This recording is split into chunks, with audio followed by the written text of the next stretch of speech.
음, 음, 음.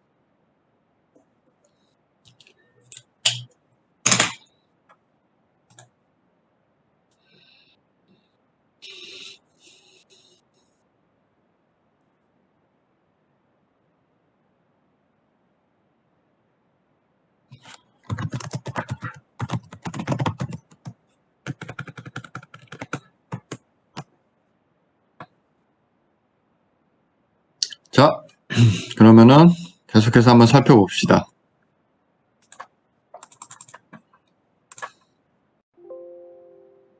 이 경관이라는 게 우리가 도시계획을 하는 데 있어서 도시설계를 하는 데 있어서 빠질 수 없는 내용인데요. 이 쉽게 얘기하면 그거예요. 우리가 뭐 경관에 있어서 지금 상당히 많은 내용들을 지금 하고 있는데 시각적으로 그 보고자 하는 대상이 어떻게 보여질 것인가에 대한 고민, 그거를 이제 논리적으로 쭉 지금 설명을 하고 있는 겁니다. 그러다 보니까 어때요? 보는 사람들마다 사실은 그 대상의 평가가 달라질 수도 있는 거죠. 이제 조금 이제 디자인의 영역도 사실 마찬가지라고 생각을 하는데 정성적인 어떤 평가에 대한 기준이 될 수 있는 내용들을 정량적으로 평가를 해야 되는, 어떻게 보면 이제 그런 기준을 만들고 그 기준하에서 평가를 하는 건데, 그렇기 때문에 사실은 좀 어려운 부분임에는 분명하다라는 거예요. 앞서 얘기했듯이 보는 사람마다, 경험하는 사람들마다 사실은 대상을 보고 판단하는 게 다 다르기 때문에 그런 부분에 어떤 학문이 실제로 이제 경관이라는 부분일 수 있다라는 이야기를 하는 겁니다. 우리가 쭉 대표적으로 이제 봤던 이제 도시경관이라든가 가로를 중심으로 이제 사실은 바라보는 어떤 가로경관에 대한 개념들, 그리고 도시경관 안에서도 역사적인 의미를 가지고 있는 도시들을 대상으로 하는 어떤 역사도시에 대한 경관, 산업도시에 대한 경관, 그리고 수변에 워터프론트에 접해 있는 지역들은 또 이제 수면 경관이다라는 표현으로 사실은 더 많이 쓰기도 하죠.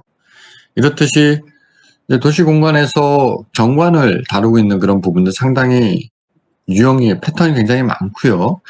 그 중에서도 특히 이제 뭐 색채 경관이라든가 원축면의 인면 색채 같은 것들을 주로 이제 색채 팔레트를 바탕으로 해가지고 분석을 하고 주도적인 색채, 보조적인 색채 선정을 해가지고 이제 건축에 배치를 하는 그런 개념들이죠. 그리고 또 뭐가 있나요?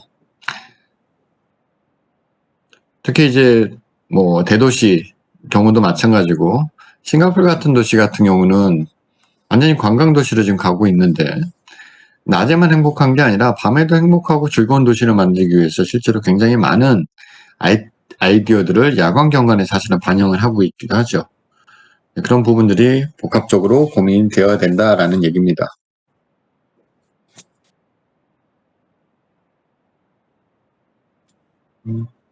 그런 내용들이 경관에서 다루고 있는 내용이다라고 보시면 됩니다. 자, 그러면은 조금 더 구체적으로 한번 들어가 봅시다. 도로축 경관에 대한 내용이 나와 있는데요. 도시의 구조를 보여주는 것이다. 이에 따라서 도시의 정체성을 사실은 이제 부각시킬 수 있는 요소이기도 하다라고 설명을 하고 있습니다. 도시 공간 안에서 실제로 도로축을 통해서 굉장히 강조될 수 있는 그런 어떤 이미지를 이야기하는 것입니다. 서울의 강남대로변 계획을 지금 보여주고 있는데요. 이제 사실은 한 10년도 더 된 얘기죠. 2000년대 초반의 이미지라고 보면 좋은데요. 여기서 현황이라고 얘기한 거는 이게 언제적 내용이냐면은 가로구역별 높이계획이라는 도시계획에 또 한 번에 이제 변화를 겪게 되는 시기가 있었는데 가로구역별 높이계획에 대한 정책이 실행된 그 시기예요. 그 얘기는 뭐냐면은 이제 이런 거죠. 얘가 지금 강남대로인데 서울에 강남대로의 가로를 보는데 우리가 가로를 바라볼 때 외국의 많은 도시들에서도 이제 그런 이미지들을 확인할 수가 있는데 가로의 성격이 드러나지 않는 애매모호한 그런 이미지들이 많이 있더라라는 거예요. 특히 강남대로라든가 저쪽에 테헤란로변이라든가 종로라든가 이런 거리들은 실제로 서울이라는 대도시 안에서 가장 상징성을 갖는 스트릿의 개념을 가지고 있는데 그 안에 들어가 있는 건축물의 그런 컨디션들을 좀 보면은 실제로 그렇지 못하더라는 거죠. 특히 이제 이런 부분들도 역세권 지역이라고 얘기하는 사거리, 강남의 사거리 지역만 어느 정도 볼륨 있는 건축물들이 들어서 있지 도로의 면에 있는 여러 가로의 면에 있는 건축물들은 그렇지 못하다라는 거예요.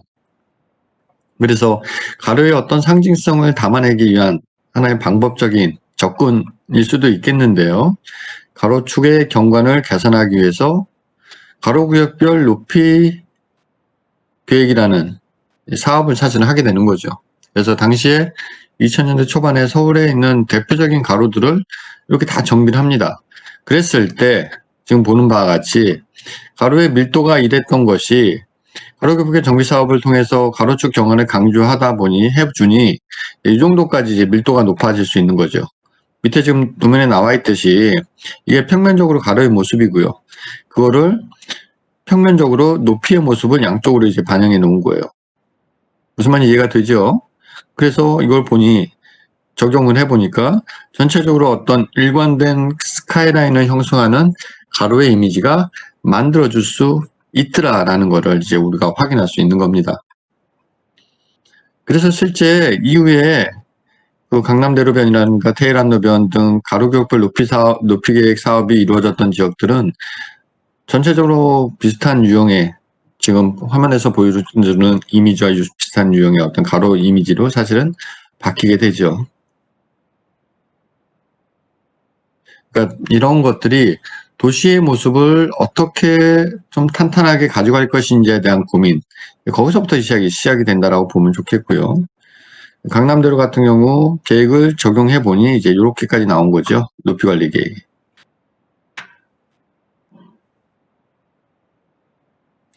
커지면 커질수록 필지 규모 커질수록 이제 건축을 하는 사람들 입장에서는 또 일거리가 좀 많아지겠죠. 이런 것들이. 현실적으로 이제 그런 특징도 있습니다. 자, 다음은 이제 수변 공간에 대한 이야기인데요.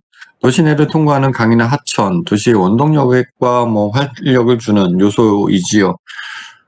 실제로 우리가 도시의 발전사, 도시가 생성하고 발전하고 성장하는 과정에서 공통적으로 좀 특징을 본다면은 그 도시에 존재하고 있는 하천의 역할들이 사실은 굉장히 컸다라는 거는 우리 역사를 통해서 사실은 얼마든지 확인할 수 있었던 부분입니다. 이제 그런 개념들이 하천을 끼고 이제 도시가 발전하게 되는데 그 도시와 하천의 관계를 사실은 어떻게 볼 것인지에 대한 부분인 거예요.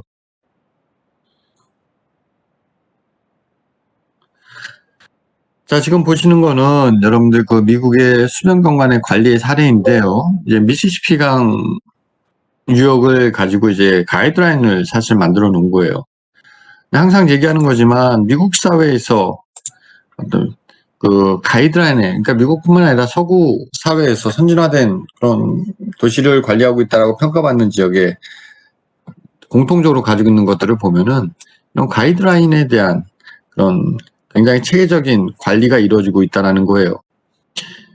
하천에 연접한 블록에서 하천을 바라봤을 때 있는 뷰 포인트를 열어줄 수 있는 그런 경관에 대한 고려들, 높이를 하천면에 있는 건축물들이 독점하는 게 아니라 같이 공유할 수 있는 방법을 찾는 것들, 그런 것들이 실제로 이제 하천면에 있는 블록에 위치하고 있는 건물들에 적용돼야 되는 방안이다라고 얘기하고 있는 거죠.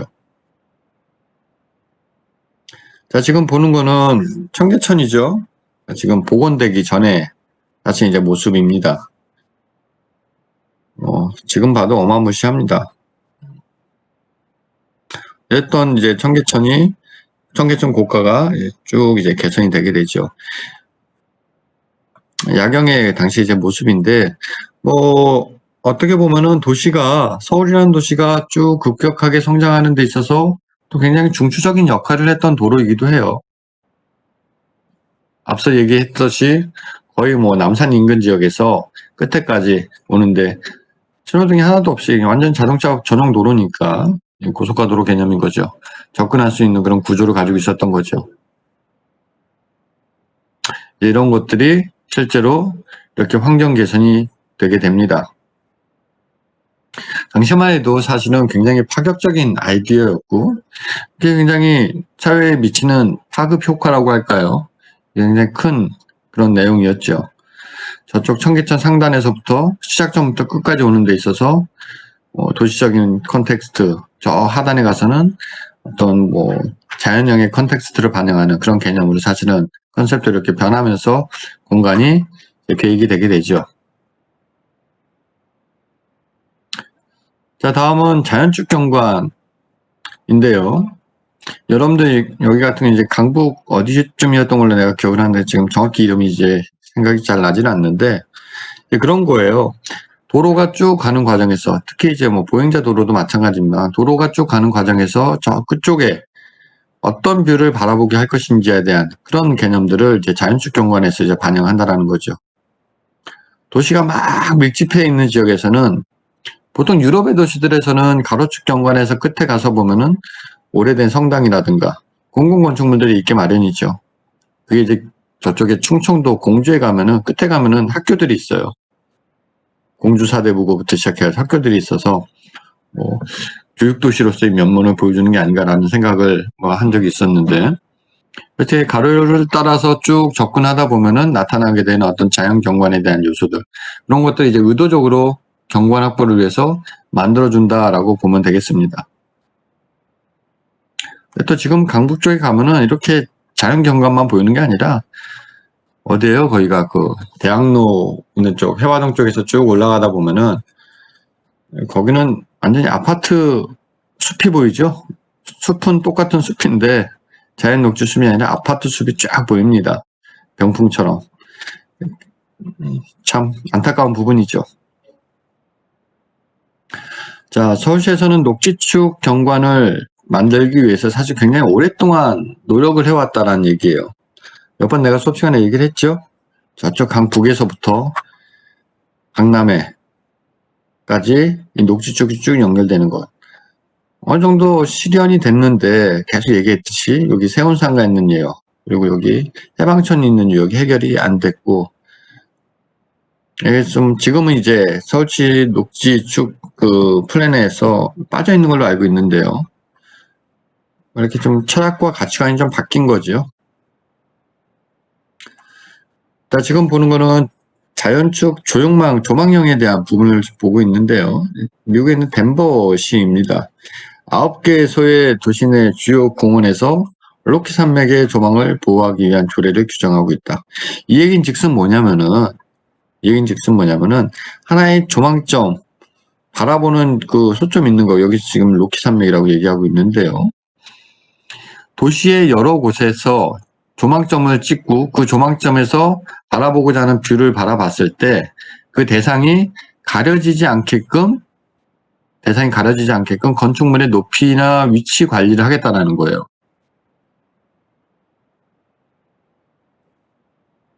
무슨 얘기인지가 이해가 됩니까? 그래서 예를 들어서 이게 지금 펜이 안 돼가지고 좀 애매한데 조망점이 있고 바라보는 대상이 있으면 그 대상에 실제로 이제 이런 부분이죠.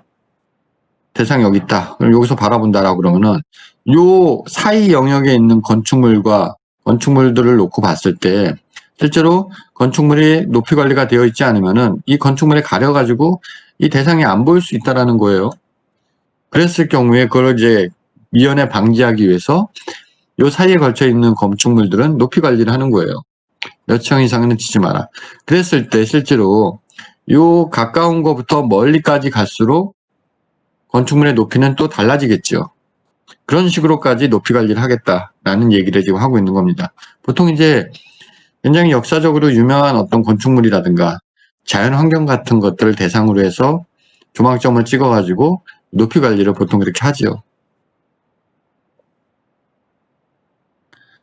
자, 랜드마크에 대한 이야기를 하고 있는데요.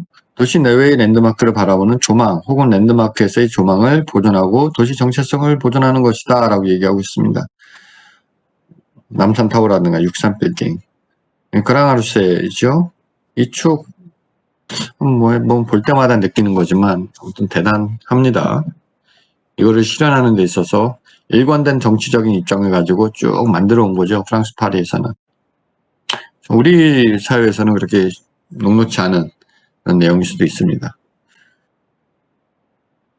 지역의 랜드마크가 되는 요소들. 랜드마크가 되는 요소는 그런 현대 건축물들 말고 뭐 역사적인 고전의 어떤 건축물도 있지요.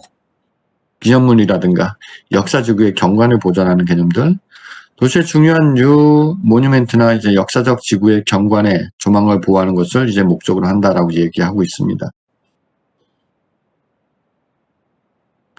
예, 이런 거예요. 아까 설명을 좀 했던 내용이 조망점을 확보한다라는 것이 여기를 바라보는데 조망점들이 대상 여기 있다라고 하면은 조망점들이 이렇게 있을 거 아니에요.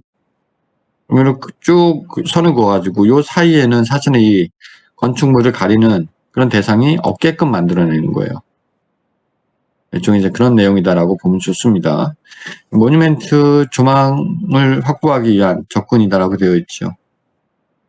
주의사당의 이 지역에서는 오스턴시에서는 주의사당의 조망을 확보하기 위해서 조망 주제 지구제를 이제 실시하고 있다라고 얘기하고 있는 겁니다.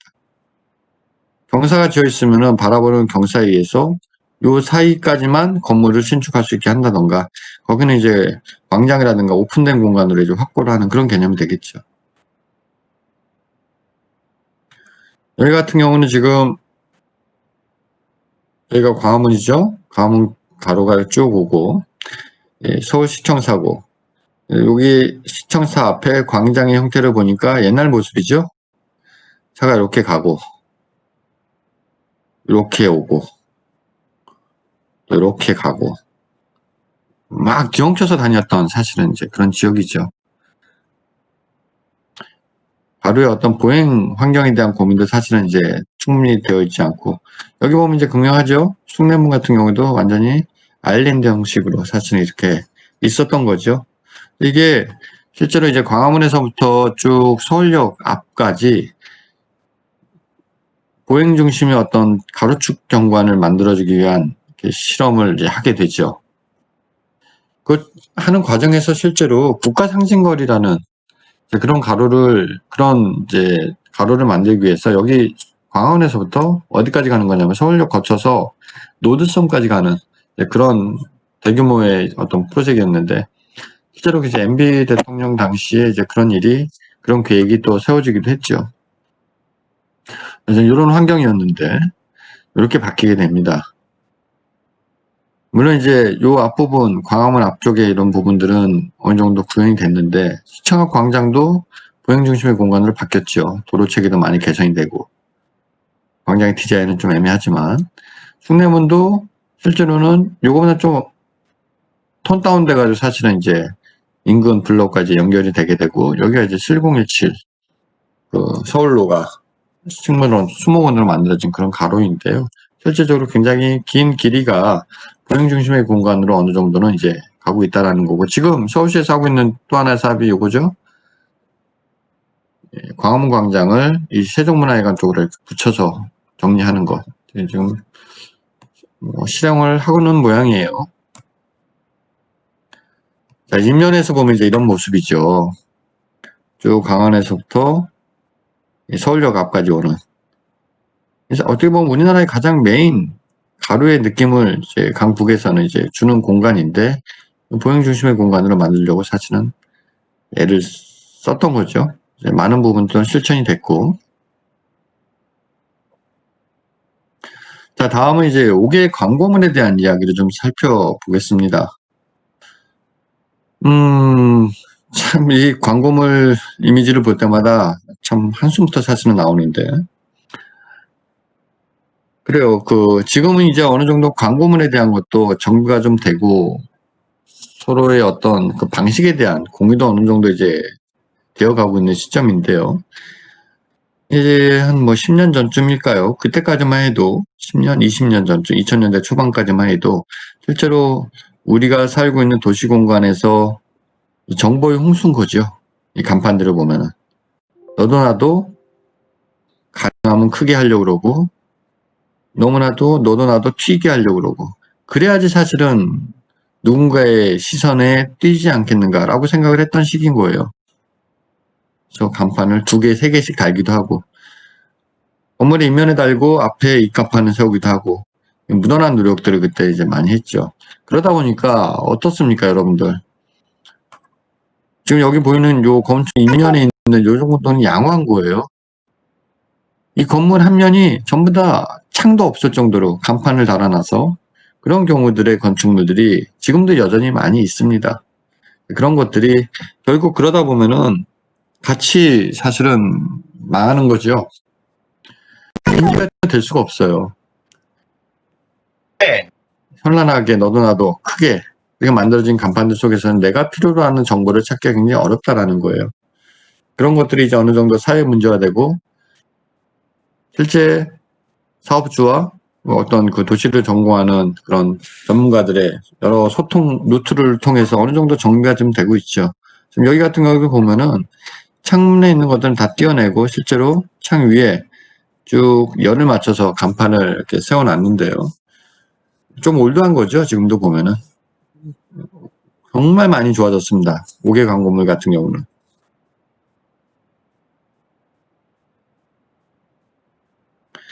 5개 광고물 규제 시책에 대한 내용을 좀 살펴봅시다. 미국 5개 광고물 규제 시책에 대한 내용인데요. 보스턴시에서 쓰고 있는 내용을 좀 바탕으로 하겠습니다. 사인 조례를 구성하는데 이 사인 코드라고 얘기하죠. 디자인 가이드라인, 사인 디자인 코드, 뉴어바니즘에서 뭐 시사이드 같은 지역의 마을에서 쓰고 있는 디자인 코드에 대한 내용을 이야기한 바 있습니다만 이제 이렇게 쓰죠, 표현을. 사인의 정의와 분류를 정의낸다는, 사인에 대한 어떤 개념을 정의 내린다는 얘기죠. 그리고 주택지구에서의 사인 규제, 그리고 비주거 지역에서의 사인 규제. 이건 즉슨 뭐냐면은 용도 지역에 따라서 주거가 밀집된 지역이 있고 비주거 지역이 있다라는 거예요. 각각의 사인 규제가 들어가는 접근 방식이 달라져야 된다는 이야기를 하고 있는 거고요. 그 다음에 주차장 사인 규제 같은 것들이 또 있겠죠. 사인 디자인에 관한 사항이 또 우리가 확인할 수가 있습니다. 조금 더 들어가 봅시다. 지금 이제 한 5개 정도의 사례를 보여주고 있는데요. 그런 것들이 실제 간판의 정의, 붙어 있는 간판이 어떻게 벽에 이제 붙일 것인가에 대한 부분들이라든가, 세워놓는 간판, 우리가 입간판이라고 얘기를 하긴 합니다만, 좀 결이 좀 다르죠. 이런 개념들도 어느 정도 디자인을 정리하고, 노출된 데코레이션의 정도, 부분도 이제 관리를 하겠다라는 거죠. 그리고 건물의 입면에서 보면은 샵이 연속돼 있을 때 간판을 다는 위치, 사이즈, 크기를 전체적으로 결정하겠다라는 이야기를 하고 있는 겁니다. 그래서 주거지역에서의 사인 규제 같은 경우는 뭐 이런 내용들을 담아내고 있어요. 주소의 지번, 이름 등의 표시 이외에 5개 광고물은 원칙적으로 인정하지 않는다. 심지어는 전화번호 같은 경우도 없는 경우가 태반이에요. 하지 말라는 거죠. 비주거지역에서의 5개 광고물의 규제, 상업지역에서의 규제 내용으로 광고물 위치는 벽면선 2층 창문에 위치한다라든가 점포의 폭과 도로폭의 관계에 따라서 달라진다라는 얘기인 거죠. 이 얘기인즉슨 뭐냐면은 가로가 참 이 표현이 좀 돼야 되는데 표현이 안 되니까 가로가 이렇게 디귿자 형태로 있죠. 단면을 딱 잘라보면 가로의 단면은 디귿자 형태로 있는데 그 가로의 폭 높이 말고 이제 폭이라는 기준으로 놓고 보면은 도로면에서 건물을 올려다 봤을 때 가로의 폭에 따라서 시각적으로 거리가 멀어지기도 하고 가까워지기도 하겠죠. 그거에 따라서 사실 이제 간판의 크기와 사이즈를 정해야 된다라는 이야기를 하고 있는 겁니다. 이런 거죠. 가로가 이렇게 있을 때 여기 이렇게 딱 잘라서 보면은 여기서 여기서 이렇게 올려다 봤을 때 거리에 따라서 보여지는 정도를 사실은 면밀히 따져봐야 된다라는 얘기를 하는 거고요. 바닥면에서부터 간판이 달려야 되는 위치, 2층짜리일 때는 그럼 어떻게 하고 단층짜리일 때는 어떻게 해야 되는지, 그리고 간판이 도출된 간판을 이렇게 했을 때 또 중요한 게 뭐가 있겠어요? 보행자들이 다니는데 문제가 없어야 된다라는 거예요. 가끔 이제 그런 정신없는 뭐 간판들도 좀 있긴 합니다만 대부분이 그 정도는 기본적으로 지켜야 되는 가이드라인이다라고 설명을 하고 있는 거죠. 근데 이 가로폭에 따라서 간판의 사이즈와 위치와 그런 것들 결정하는 건 굉장히 중요하고요. 심지어는 한참 지금도 이제 지방 도시에서는 간판 정비 사업 같은 것들을 많이 하고 있는데요. 생각보다 많이 하고 있습니다. 이제 심의라도 한 번씩 이렇게 가서 보면은 이제 그런 거예요.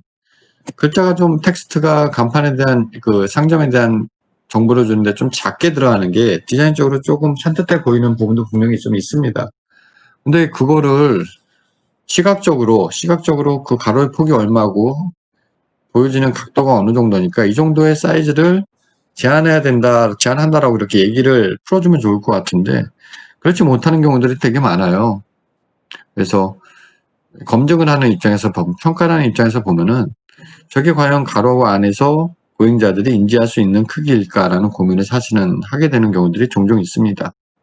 그런 부분들이 최소한 뭐 몇 번 얘기했던 것 같은데 여러분들의 생각과 아이디어를 사실은 논리적으로 잘 설명하는 게 사실 굉장히 중요할 것 같고요.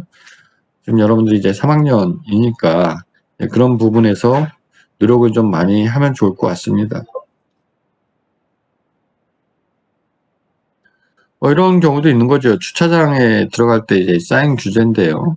주차장 입구에 대한 부분이죠. 이런 폭이라든가 요 사이니지에 대한 높이 이런 것들이 실제로 디자인 코드에 빌딩 코드에 아주 꼼꼼하게 잘 돼 있다는 거예요. 우리나라에서는 디자인 가이드라인이 큰 의미가 없는데 실제로 이제 서구 선진국에서는 그런 역할들을 하고 있다는 겁니다. 사인 조례에 의해서 컨트롤된 광고물들을 좀 보여주고 있는데요. 보통 이제 타운하우스 같은 것도 이렇게 돼 있죠. 미국이나 영국 지역에 가면 계단 따라서 들어가게 되고 상점들이 쭉 가로의 면에서 이제 있게 됩니다. 글자의 크기 그리고 폰트, 색채 이제 그런 것들을 좀 관심 있게 보면 좋을 것 같고요. 좀 시가화되어 있는 구역인데 코너에 이렇게 1층짜리 단층짜리 건물이 있으니까 조금 생소하네요. 자, 다음은 색채 경관에 대해서 좀 다루고자 합니다. 건물이나 가로의 색채는 그 형태와 함께 이미지로서의 호소력이 강하다라고 얘기하고 있습니다. 그러니까 형태를 가장 먼저 인지를 우리가 보통 하겠죠, 본능적으로. 그런 다음에 바라보는 게 색채에 대한 부분일 수 있을 것 같습니다. 그러니까 그 색채가 어떻게 결정되느냐에 따라서 건물의 형태와 그런 기능들이 더 강조되기도 하고 또 어떤 면에서는 톤 다운되는 그런 역할을 갖기도 하죠. 이게 이제 색채 팔레트 개념이다라고 본다면은 색채에 대한 부분도 앞서 잠깐 얘기를 했지만 그냥 주관적인 부분일 수 있는데 색채를 객관적인 데이터로 분석을 해서 색채 분석을 하면은 주도색으로 어떤 색을 쓸 것인지가 나오고요. 그 주소색을 뒷받침해 줄 수 있는 보조색은 어떤 계열로 쓸 것인지가 나오는 거예요. 그럼 그 두 가지의 색에서부터 사실은 시작을 한다라고 봐도 다르지 않습니다. 독일의 전통 도시 이미지를 좀 보여주고 있는데요. 우리가 익히 많이 봤던 모습일 겁니다. 개별 건축물들이 생김새도 사실은 제각기 다 다른데 항상 이런 얘기를 합니다. 생김새가 제각기 다 다른 것 같은데 꼼꼼하게 따져보면 유사성을 또 많이 가지고 있다는 거예요. 어떻게 보면 그 지역의 가이드라인 같은 것들이 굉장히 잘 지켜지고 있는 부분이다라고 볼 수 있겠는데요. 그 내용들을 대부분 들여다보면은 건축의 배치에서부터 시작해서 건축의 입면, 건물의 층고, 그리고 지붕 구조, 지붕의 경사도, 재료 그런 부분들까지도 굉장히 꼼꼼하게 사실은 되어 있더라라는 겁니다. 그런 것들을 바탕으로 해서 사실은 도시가 형성이 되다 보니까 어느 정도 일관된 형태의 어떤 도시 이미지를 갖출 수 있는 거예요. 이제 우리는 이제 그런 부분들이 좀 아쉬운 부분인 거죠. 예전에 어떤 경우도 있었냐면은 이제 샛들마을 사업 아까 얘기를 했는데 거기서 보면은 그 마을의 지붕 환경 개선을 해주는 일종의 집수리 얘기인데요. 그때 이제 많이 하는 것 중에 하나가 지붕을 개선하는 거예요. 기존에 있는 지붕 구조를 다 떼어내고 새로운 지붕 구조를 만들어주는 것. 그러다 보면 자연스럽게 색채에 대한 논의를 하게 되는데 이런 거지죠. 그러니까 주민들이 원한다고 그래서 어떤 지역에 갔다 이제 그런 얘기를 하던데요. 주민들이 원한다고 그래서 우리 마을에 있는 지붕색은 다 제각기 다른 색을 칠할 거야. 근데 이제 그게 이제 그런 거예요. 그런 것들은 사실은 그 마을의 주도적인 어떤 경관을 보여주는 개념이다라고도 볼 수도 있는데 이제 그런 차원이 아니라 주민들이 원하니까 그렇게 할 거야라고 이야기하는 그런 접근들이 실제로 아까 앞서서 잠깐 얘기했지만 도시재생을 할 때 도시재생을 집행하고 실제 현장에서 관리하는 어떻게 보면은 활동가들의 사실은 전문성 부족이라고 나는 개인적으로 봅니다. 그런 부분들을 조금은 전문가들의 의견을 수렴하면서 어떤 지방의 경관을 좀 만들어가는 게 굉장히 필요하거든요. 그런 노력들에 대한 고민이 사실 이제 생각이 났고요. 꼭 이제 적색의 어떤 톤이 아니더라도 어떤 자연색에 가까운 톤으로 이렇게 쭉 만들어주기도 하죠. 요는 그거예요. 적어도 그 지역의 어떤 도시 경관의 이미지를 만들어주는데 그냥 유사한 패턴끼리 상호 이렇게 자리를 잡음으로써 그 지역의 경관을 더 빛나게 해준다라는 그런 결과를 얘기를 하는 겁니다. 이러기 위해서는 어때요? 면적 단위로 사실은 이제 관리와 규제가 이제 들어갈 필요가 있는 거죠. 가로 환경 보존에 의한 규제, 이 내용은 실제로 진행되고 있는 내용입니다만 이 방식이 지금 도로폭에 의한 사선제한 이건 지금 없어졌어요. 그래서 여러분들 무시를 하시고요. 도로폭에 의한 사선 제한이 없어졌습니다. 꽤 됐어요. 4년, 5년쯤 됐나요? 아니다. 더 됐죠? 7, 8년 된 것 같아요. 가로폭에 의한 사선 제한이 없어진 게 7, 8년 이상 된 것 같아요. 그리고 이제 가로경관 향상을 위해서 가로와 건축물이 만나는 영역의 임명계획을 어떻게 할 것인지 사실 이제 그게 또 중요한 관건이라는 겁니다. 몇 가지 예를 좀 볼게요. 조망장애에 대한 부분이에요. 건축물이 예를 들어서 뭐 이렇게 들어갔을 때 요 가로에서 바라봤을 때 뒤에 어떤 그 산지와 바다가 펼쳐진 이런 공간이 딱 차단되게 되는 부분. 근데 우리가 저런 것들을 규제하기가 되게 어려워요. 우리 현실에서는. 그러니까 이제 아까 얘기했듯이 가로구역별 높이 계획 뭐 그런 것들이 실제로 이제 모든 지역에서 다 적용될 수 있는 것은 아니기 때문에 하지만 이 지역에 이 필지에 걸쳐져 있는 건폐율과 용적률에 따라서 건물을 이렇게 진다라고 했을 때 이게 사실은 굉장히 어렵죠. 이게 강제성을 갖기가. 보통 이제 이런 것들이 이제 경관위원회 같은 데서 각 지자체에 그런 논의가 이루어지게 되는데요. 현실적으로 굉장히 어렵다라는 겁니다. 이런 것들을 규제한다는 것 자체가. 스케일에 대한 고려해서 어떻게 보면 저층부가 있고 그 위층에 올라타 있는 그런 건물의 형태인데요. 이게 하나의 덩어리로 이렇게 쭉 올라타 있는 경우하고 이렇게 분절된 형태로 올라타 있을 때 보행자 레벨에서 바라보는 어떤 좀 부담감을 좀 덜어줄 수 있다는 거죠. 의도적으로 이제 이런 설계를 할 수 있다는 겁니다. 종전, 가로하고 건물에 직접적으로 만나는 것들이 그리고 뒤쪽에 고층에 어떤 타워형의 주거가 들어가 있는데 이런 부분들이 인면에 대한 내용들을 좀 더 풍부하게 가져가고 뒤에 있는 건물도 높이를 강화해서 많이 좀 이제 낮춘 그런 이미지로 가는 게 좋지 않겠는가라고 이렇게 제안을 하고 있는 겁니다. 가로 활성화 차원에서 이런 거예요. 우리가 그 얘기를 뭐 내가 몇 번 했던 것 같은데 가로 공간을 이렇게 걸을 때 실제로 가로의 면에 있는 건축물의 인면이 어떻게 계획되느냐에 따라서 가로 활성화에 실질적으로 많은 영향을 미친다.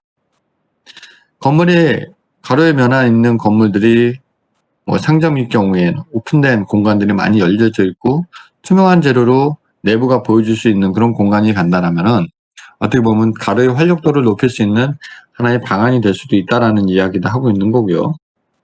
하지만 지금 보여지는 이 가로의 부분은 위에 창이 있긴 합니다만 보행자 레벨에서 봤을 때 거의 맹벽 그러니까 블랭크 월이라고 얘기합니다만 맹벽과 거의 유사한 그런 이미지로밖에 볼 수 없다는 거예요. 그래서 이 지역에 가로를 활성화하기 위해서는 인면이 굉장히 풍부한 디자인으로 개선시켜 줄 필요가 있다는 거예요. 그렇습니다. 그리고 건물 초입으로 들어간 입구도 좀 더 이제 방범과 안전 차원에서 좀 개선돼야 될 필요가 있다는 것이고, 레크레이션 공간도 마찬가지예요. 종전에 이제 도로에 기능을 하는 공간에 이렇게 있었다라면 건물의 전면에 좀 색다른 공간을 만들어줘서 활성화될 수 있게끔 만들어주는 것이 이제 필요하다라는 얘기를 하고 있습니다. 역사지구의 건축물 규제를 보면은 세 가지 케이스를 보여주고 있는데요. 4개층짜리가 이제 건물 사이에 들어가 있는데 어때요? 구조화된 형태. 그러니까 옆에서 있는 건축물의 형태와 그런 디자인, 인면의 디자인들과는 전혀 관계없는 디자인으로 되어 있죠. 그리고 컨텍스트가 감사합니다. 컨텍스트가 되어 있는 이 건축물들을 좀 보면은 실질적으로 어때요, 여러분들? 그러니까 요 건물들, 옆에 있는 건물들 4채, 5채는 거의 유사한 형태를 가지고 있어요. 근데 여기에 이제 새로운 건물이 이렇게 자리 잡았을 때 이게 이제 가로의 차원에서 보면 어떻게 보여질 것인지에 대한 고민이 필요하다는 거예요. 그리고 명확한 컨텍스트를 가지지 않는 근린 시설 같은 경우는 또한 이제 역시 문제가 있을 수 있겠죠. 이런 것들을 개선하기 위해서 실제로 서구 유럽 지역에서 이제 많은 도시, 역사적 지구라고 지정되어 있는 그런 도시들에서는 먼저 이런 것들을 기본으로 합니다. 옆에 있는 건물의 높이, 층고를 맞춰서 사실은 건축을 하게끔 유도를 합니다. 그리고 요 스카이라인을 맞춰서 건축 끝선을 맞추도록 디자인을 요구를 합니다. 그래서 새롭게 들어가는 건축물이 있는 지역이더라도 기존의 컨텍스트하고 상당히 유사하게 자리 잡음으로써 어색한 부분들을 최소화시키고자 하는 노력들을 하고 있고요. 그리고 또 재밌는 게 유럽의 많은 도시들 가서 보면 요 입구 부분에 오래된 도시들에 가서 보면 건물이 몇 년도에 만들어진 건물인지가 딱 이렇게 붙어 있어요. 누가 봐도 쉽게 보일 정도로. 일종의 건물 나이 실명제죠. 자신이 있다는 거 아닌가 싶어요. 내가 봤을 때는. 우리는 어때요?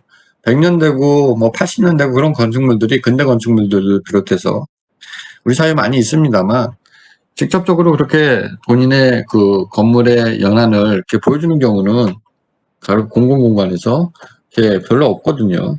근데 이제 서구 유럽에서는 이제 그런 경우들이 굉장히 많고 그게 달리 그렇게 하는 게 아니라 그 도시의 어떤 우리의 역사가 이 정도야라고 사실은 이렇게 자랑하는 거예요. 어떻게 보면은. 그런 것들이 굉장히 쉽게 우리가 확인할 수 있는 부분입니다. 아까 얘기했듯이 이제 층고라든가 이런 대표적으로 이런 거예요. 요 레벨에서 이어지는 공간, 요 레벨에서 이어지는 공간은 거의 맞춰서 설계를 할 수 있게끔 그렇게 유도를 하고 강제화합니다. 어느 정도는. 그런 것들이 일반화되어 있다는 거예요. 가로조망 시책, 아까 이제 얘기했던 내용과 조금 비슷한 개념인데, 이제 조망점을 확보하고 바라보는 뷰를 통해서 경관을 열어주는 것. 요 경관. 예를 들어서 요 경관이라면, 여기 이제 하천으로 이제 열려져 있는 거죠. 또 때로는 건축물의 높이 관리를 통해서 열어주는 거죠. 그런 노력이 사실은 이제 필요하다라는 이야기를 하고 있는 겁니다. 자, 지금 보는 거는 이제 스카이라인인데요. 워터프론트죠.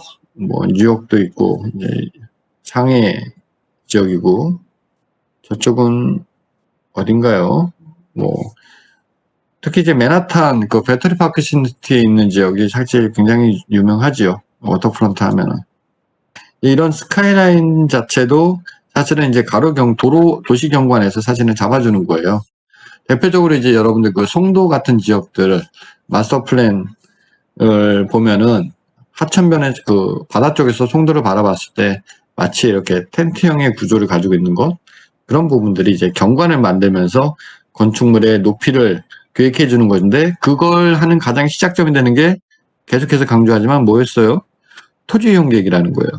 토지 이용 계획을 어떻게 짜느냐에 따라서 결국은 건물이 들어서고 건물의 그런 높이의 차이에 따라서 생겨나는 스카이라인을 만들어낸다는 거죠. 아까도 얘기했지만 그러기 위해서는 이제 입체적으로 공간을 바라보는 그런 이제 센스가 필요한데 건축 학생들이 탁월하다는 거죠. 구릉지가 있고 건축물이 이렇게 있습니다. 그래서 구릉지가 있는 지역에서는 또 거기에 부합하는 건축물 높이 관리 계획이 필요하다라는 얘기를 하는 거고요. 앞서 우리가 잠깐 얘기했지만 야경에 대한 부분. 밤에도 즐거운 도시, 즐겁고 행복한 도시를 만드는 거는 많은 도시들의 어떤 로망 같은 거예요. 국내에서도 좀 오래된 얘기이긴 합니다만 도시 야간 경관을 만들기 위해서 공주시 같은 지역에 마스터 플랜을 할 때 계획을 이렇게 내가 이제 직접 한 건 아니었고 그때 이제 야간 경관을 담당하는 전문가가 들어왔었는데 하는 것들을 좀 보면은 조금은 이제 그것도 마찬가지예요. 우리가 설계를 컨셉에 따라서 설계의 방식과 어떤 아이디어 같은 것들이 이렇게 각기 차등적으로 들어가듯이 경관에 대한 야광 경관에 대한 플랜을 만들 때도 컨셉을 정하고 그 컨셉에 따라서 공간들이 이렇게 반영이 된다라고 보면 좋을 것 같습니다. 자, 독일에 있는 네카시인데요. 야경 계획이죠.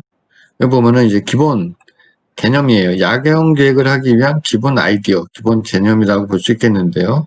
주요 거점이 되는 공간들, 시설들을 찍어놓고 그 시설들끼리 연결되는 가로를 선적인 가로 야광 경관을 하겠다라는 것이고요. 중간에 이제 하천이 가는 부분들이 또 이제 강조되기도 하죠. 그래서 우리가 이제 공간 구분론 같은 것들을 통해서 이제 도시 공간의 어떤 상태, 컨디션을 이제 분석하기도 합니다만, 왼쪽에 보이는 게 이제 교통 상황에 대한 분석이고요. 오른쪽에 보이는 게 지역 용도별 이제 분석 내용입니다.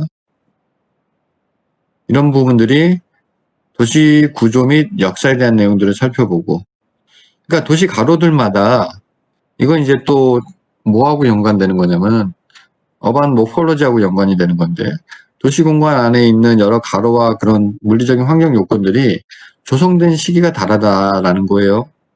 어떤 데는 조선시대 때, 어떤 데는 구한 말에, 어떤 가로는 해방 이후에 만들어지고, 어떤 가로는 10년 전에 만들어지고, 그거를 이제 시기별로 분류를 해서 분석을 하는 거죠.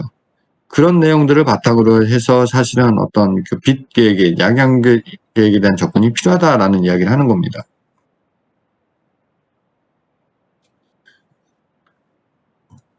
그래서 그 타입과 유형별로 조명에 대한 방식 그리고 아이디어들이 이렇게 쭉 제시가 되는 거죠. 야광 경관 계획을 이렇게 쭉 그래서 하게 됩니다. 주요 이제 건축물들, 성당 같은 이런 종교 건축물들이라든가 고전 건축 같은 경우는 옛날에 이렇게 전문가 하는 얘기를 들어보면은 아래에서 위로 비치는 이제 그런 조명, 바닥 조명인가요? 이제 그런 것들을 이제 통해서 사실은 빛 조절을 하는 게 이제 조금 더 그게 뭐냐면 이제 차양 밑에 있는 대들보 같은 것들에 대한 디테일한 것들을 사실은 보여주는 게 또 중요하니까 빛 조정에 대한 부분들이 이제 그렇게 접근을 합니다. 그리고 이제 가루의 어떤 선형적인 특징들을 보여주기 위해서는 거기에 적합한 방식으로 이제 하는 거죠. 도시 공간 안에 있는 하천 공간에 대한 경관도 이렇게 또 제안을 했고, 개별 좀 더 역사적인 의미를 가지고 있는 건축물들의 외관도 빛을 이렇게 좀 때려주면서 자태를 좀 뽐낼 수 있게 만들어주죠. 그리고 자연녹지 경관에 대한 부분입니다. 오른쪽 같은 경우 우리 사실은 이제 굉장히 서정적인 그런 공간의 이미지를 보여주고 있는데요. 이런 공간들이 어떻게 하면은 컨셉에 더 부합하게 보여질 수 있을 것인지에 대한 고민을 하고 거기에 맞춰서 이제 관리 계획을 하는 것이죠. 자동차 도로 중심으로 이제 달릴 때 경험하게 되는 풍경도로 주변 경관에 대한 계획도 이제 세우게 되고요. 경관 관리를 그럼 어떻게 할 것인지 거의 이제 마무리 단계에 들어와 있는데요. 좀 살펴봅시다. 도시 경관 관리는 물리 환경과 사회, 경제, 문화적인 측면을 강조해서 이루어지는 것이다. 쾌적한 도시 환경 조성을 위해서 필요하다. 자연 경관 및 일사 경관을 포함하는 내용들, 도시 발전의 안정기에 대한 쾌적한 도시 및 환경의 정비와 성장 관리를 하는 게 필요하다라는 얘기를 하고 있습니다. 관련 법제도는 뭐 이렇게 변하게 됩니다. 지역지구의 지정에 의한 행위규제와 그리고 도시설계 상세계획, 경관계획, 국토기획법에 의해서 경관, 미관, 보존지구를 구분하고 거기에 합당한 어떤 접근 방법을 모색하는 것, 그리고 환경영향평가 같은 데서 이제 경관에 대한 검토를 또 하게 됩니다. 그리고 이제 경관에 중요하게 이제 고민돼야 되는 부분들은 문화재 같은 시설과 인접해 있을 경우에 또 사실은 이제 굉장히 중요하게 돼요. 예, 그렇습니다. 그래서 가능하면은 뭐 할 수 있다라면은 문화재 인근 지역에 있는 그런 표적은 조금 더 한 번 더 생각해보고 접근하는 것도 좋을 것 같고요. 잘 풀면 되니까. 하지만 이렇게 좀 챙겨야 될 게 많다라는 거죠. 우리나라에서 경관법은 이렇게 발전해 오게 됩니다. 2003년도에 환경부에서 자연경관 심의제 도입 발표를 이제 도입 검토를 이제 발표하게 되고요. 꾸준히 어떤 경관계획에 대한 필요성 논의하게 되고 2005년도 10월에 들어서는 경관기본법이 이제 입법 예고가 되고요. 지금 이제 경관법이 제정되게 되죠. 2007년도 얘기입니다. 그리고 이후에 경관을 실행하게 되는데 전국에 있는 시군 단위의 어떤 그 계획에서 경관계획은 대부분 다 도시기본계획상에 있는 내용 수준에서 적용하고 있고요. 중소규모의 도시는 사실은 경관계획을 의무적으로 수립해야 되는 건 아니고 그래도 뭐 50만 이상 도시였던 걸로 기억하는데 이제 그런 도시들에서는 필요하다라는 거죠. 100만 이상 도시입니다. 그렇게 놓고 따지면 강원도에서는 사실 다 필요 없는 거예요. 그리고 저쪽에 뭐 전라도란가 비슷한 여건이라고 생각을 합니다.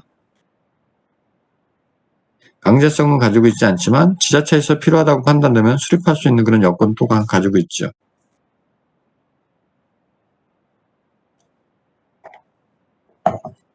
경관관리 정책에 대한 이야기를 보여주고 있는데 여러분 한번 읽어보세요.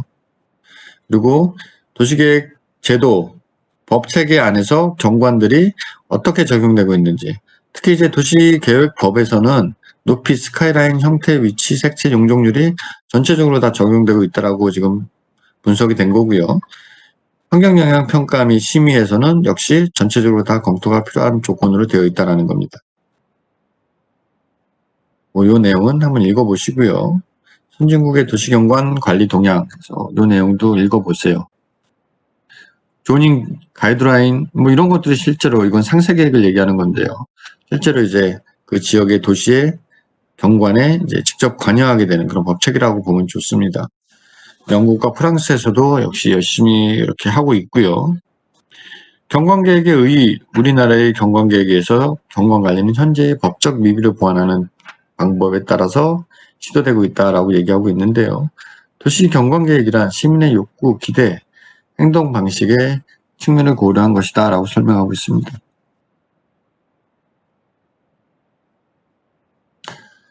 자, 계획적인 접근을 좀 살펴보면은 도시기본계획에 대한 내용 안에서 이제 경관계획을 이야기하고 있는데요. 도시경관계획은 도시기본계획에서 경관계획의 기본 방향을 제시하고 도시기본계획에서 경관 파트에서 경관계획에 대한 기본 방향을 제시하고 도시관리계획에서 그 구체화된 방법을 제안하게 되어 있다. 이는 즉 지구단위 계획이라든가 용도지구, 공원 녹지 등에 관련된 계획으로 적용되고 있다는 겁니다. 실제로 이제 건물들하고 앞에 있는 그 스트릿 사이에 있는 이런 공간들이 어떻게 보면은 뭐 이제 가로변 휴식 공간의 그런 개념으로 이제 접근할 수 있다라고 보여지고요. 경관계획은 뭐 경관 현황조사, 의식조사, 관련 법, 제도 그런 것들을 통해서 사실은 실행을 한다라고 보면 좋겠고요. 그리고 이제 현황 분석을 통해서 확인된 문제점을 중심으로 하나씩 풀어가는 게 사실 이제 기본 구상에서 하는 고민이다라는 겁니다. 관리 대상 지역이 있고 보존 대상 지역, 개선 대상 지역, 경관축 설정 지역 이렇게 각 지역별로 각 도시별로 이제 특별하게 관리가 돼야 되는 목적을 가지고 있는 지역들이 있다라는 얘기를 하고 있는 거고요. 경관 지침, 앞서 얘기했지만 잘 지켜지지 않는 지침입니다만 경관의 보도죠. 보도 및 어떤 형성을 위한 가이드라인으로서 경관 특성화이라든가 그리고 색채 계획, 가로 경관 계획 같은 것들을 세부적으로 방향 제시를 하고 있다라고 설명하고 있습니다. 서울시 같은 경우는 도시 경관 관리에 목적해서 뭐 이렇게 내용을 정리하고 있어요. 아무튼 전국에서 가장 앞서가고 있는 게 이제 서울시의 입장이고, 그다음에 부산시도 이제 못지않죠. 이런 대도시에서 사실은 실행되고 집행이 되고 나서 그 이후에 그보다 규모가 작은 도시들로 이렇게 확장되어가는 그런 양상들이 또 이제 많이 확인이 가능하죠. 경기도에서도 물론 이제 경관계획에 대한 목표와 방안들을 제시하고 있고요. 진주시에서도 역시 마찬가지입니다.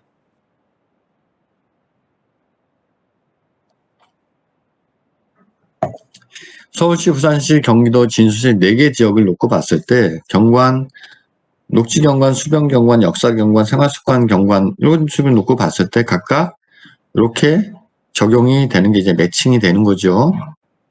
매칭해서 되는 내용을 한번 살펴보세요. 그리고 경관관리 요소에 대한 부분은 마찬가지입니다. 서울시에서는 높이에 대한 부분이 있고 경기도에서도 분명히 있다는 얘기죠. 이렇게 했을 때 각각의 특징들이 다음과 같이 정리됩니다. 도시별 경관 특성에 대한 내용도 계속 보여주고 있는데요. 읽어보세요, 여러분들. 어렵지 않을 거라고 생각이 되고요. 경관관리를 위해서는 경관계획의 수립, 이는 지자체에서 하겠죠, 당연히. 그리고 주민 참여에 의한 경관관리. 그러니까 계속 도시계획에서 사실은 많이 하는 것 중에 하나가 주민 열람, 그리고 주민을 대상으로 하는 공청회 같은 것인데요. 건축협정 같은 것들을 통해서 조금 더 적극적으로 주민들이 참여할 수 있는 방안을 만들어주는 거, 열어주는 게 사실은 이제 관에서 해야 될 역할이라고 볼 수 있겠고요. 경관 관련 여러 가지 위원회들이 분명히 있고, 보통 이제 경관위원회라고 합니다. 거기서 심의를 또 하게 됩니다. 경관 관련 법, 제도의 정비 및 보완이 또 한편은 필요하다라는 이야기를 하고 있습니다. 크게 이제 4개의 꼭지에서 사실은 작동이 되면서 그 도시의 경관을 만들어내는 게 중요하게 우리가 논의될 필요가 있다는 것이고요. 우리나라 국내에서는 이제 울산이라든가 여러 도시들에서 사실은 이제 경관계획을 수립해가 진행하고 있는데요. 이 세부적인 내용들을 여러분 한번 읽어보세요. 구체적으로 어떤 내용으로 적용되고 있는지, 공간에서 이제 반영되는 뭐 표기라든가 그런 내용들을 이제 쭉 설명해주는 내용인데요. 여러분들이 읽어보면 좋을 것 같아요. 읽어봐도 될 것 같다라고 판단이 됩니다. 그래서 이렇게 경관계획에 대한 내용들은 앞서 얘기했듯이 실제로 우리가 보는 사람들마다 바라보는 어떤 견해와 그런 감각이 굉장히 다 다르기 때문에 정량화에 대한 문제점을 항상 좀 안고 있는데 그 나름의 비정성적인 어떤 부분이지만 정량적으로 분석할 수 있는 방법의 툴도 사실 굉장히 많이 만들어져 있고요. 그런 내용들을 바탕으로 해서 사실은 도시 분석을 하고 도시 경관 분석을 하고 건물의 색채 분석 같은 것들을 하면서 계획에 반영되고 있다라는 얘기입니다. 이렇게 해서 여러분들 쭉 보면은 내용이 어렵진 않을 거고요. 필요한 부분 있으면 나한테 메일로 보내세요. 그래서 이런 거지 아까 이 태화강변 같은 경우 경관축을 만들어서 오픈된 경관을 확보해 주겠다라는 얘기들 보여주고 있는 거고요. 그래서 여러분들 그 총 11주 동안 정리를 이제 좀 하려고 하는데 앞에 서론에 좀 얘기했지만 우리가 9월 달에 만나서 11주 동안 쭉 여러분들과 도시계획 전반에 대한 내용을 사실은 다뤘어요. 그러다 보니까 양도 굉장히 많아졌고 그런 내용을 이제 반영을 뭐 바탕으로 좀 했습니다만 시간이 좀 촉박해서 일부 내용들은 오늘도 이제 뒷부분은 그렇습니다만 여러분들에게 그냥 공부를 해보라는 차원으로 이제 안내를 해줬고 중요한 내용 위주로 사실은 바라본 부분도 좀 있고요. 학기 초에 이제 뭐 상당히 한 3, 4주간은 이제 굉장히 상세하게 여러분하고 또 주제에 대해서 논의를 했던 것 같습니다. 그래서 대략적으로 이제 목요일반 같은 경우는 오늘까지 해서 내가 강의를 해주는 수업은 이제 종료를 하고자 하고요. 다음 시간부터 여러분들이 준비된 계획을 바탕으로 해서 조별 발표를 진행을 할 겁니다. 방식은 지금 이렇게 줌으로 하듯이 웹엑스로 하듯이 똑같은 방식이고 발표를 하는 조는 내가 그 발표를 할 수 있게끔 세팅을 해줄 것이고요. 그래서 그렇게 해서 발표를 하고 크리틱을 하는 내용으로 진행을 하겠습니다. 그리고 발표를 하는 조는 아침에 8시라고 내가 얘기를 했던가요? 발표 당일 아침 8시까지는 나한테 보내줘야지 늦어도 그 발표 시작하기 전까지 내가 한번 리뷰를 하고 여러분 발표를 들을 수가 있습니다. 그 약속 시간을 꼭 지켜주기 바라고 자, 또 벌써 51분이 됐는데, 자, 오늘 수업은